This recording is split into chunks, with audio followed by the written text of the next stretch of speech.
Alright guys, I hope you're well. You've got Mr. Eveything English here, and in this video I want to talk about the power battle between Mr. Birling and the Inspector. When the play begins, the most powerful character on stage is Mr. Birling. He is exercising his muscles. He's talking about how every man must make his own way, and he shuts down Eric, saying, "What do you know, boy?" He's really showing off. He's really in his element. Everyone is respecting him. Everyone is eating out of his hands. He is literally showing off his muscles. But as soon as the Inspector arrives, there is almost a challenge to his power. The Inspector challenges his power by cutting him off as he's talking, by challenging his views, by putting him straight. And as the play develops, you can almost see the power of Mr. Birling decreasing and the power of the Inspector rising. There's a massive shift in power. Now, what do these two characters represent? Capitalism is Mr. Birling. Socialism is the Inspector. So capitalism almost loses its importance while socialism rises and takes charge. And this is where Priestley brings his own views into the play. Priestley, of course, was a socialist. So Priestley wanted socialism to take charge. Priestley wanted socialism to be powerful. Now, what might Priestley be trying to say through the power relationship between capitalism and socialism, between Birling and the Inspector? I would argue that Priestley is trying to say that capitalism is great when it's on its own, but capitalism cannot handle the power of socialism. Mr. Birling cannot handle the power of the Inspector. That's the link you would make. Now, of course, put your personal views to one side, whether you agree with socialism, whether you agree with capitalism.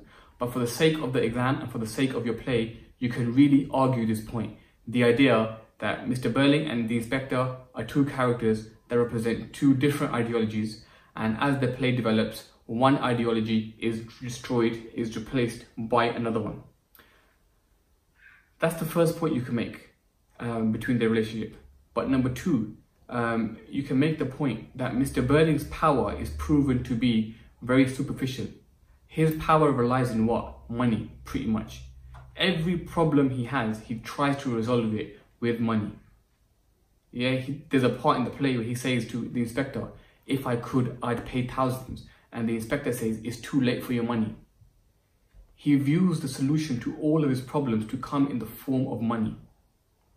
And that is again another weakness, because Mr. Birling hasn't got real life relationships. He hasn't bonded with his family. They don't talk about real life problems. Because money has been all they have in common, when they are challenged by socialism, they crumble. Because they have a house, not a home. Okay guys, that's the relationship of the Inspector and Mr. Birling. Another quick point I want to make is I want you guys to consider why the Inspector can only influence the younger generation and not the older generation.